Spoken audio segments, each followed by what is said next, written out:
അങ്ങനെ നടിയെ ആക്രമിച്ച കേസിൽ 8ാം പ്രതിയായ ദിലീപ് ഏട്ടനെ കോടതി വെറുതെ വിട്ടിരിക്കുകയാണ്.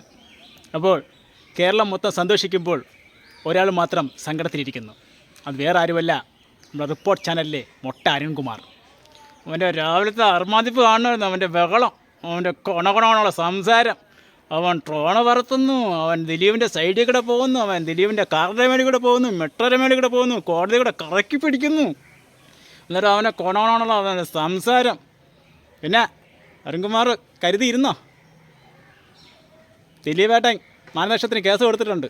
ആ റിപ്പോർട്ട് ചാനലിൽ ആധാരവും പിന്നെ കുറേ കരന്തീത്ത് കേസ് എടുത്ത് വെച്ചോ, ആവശ്യം വരും. പിന്നെ പീഡനം, ബലാത്സംഗം, കൂട്ടിക്കൊടുപ്പ്, അവിഹിതം എവിടെ ഉണ്ടോ അവിടെ ഈ റിപ്പോർട്ട് ചാനലും ഈ അരുൺകുമാറും കാണും. അത്രയ്ക്ക് വൃത്തികെട്ട ഒരു മാമ ചാനലാണ് ഈ റിപ്പോർട്ടർ.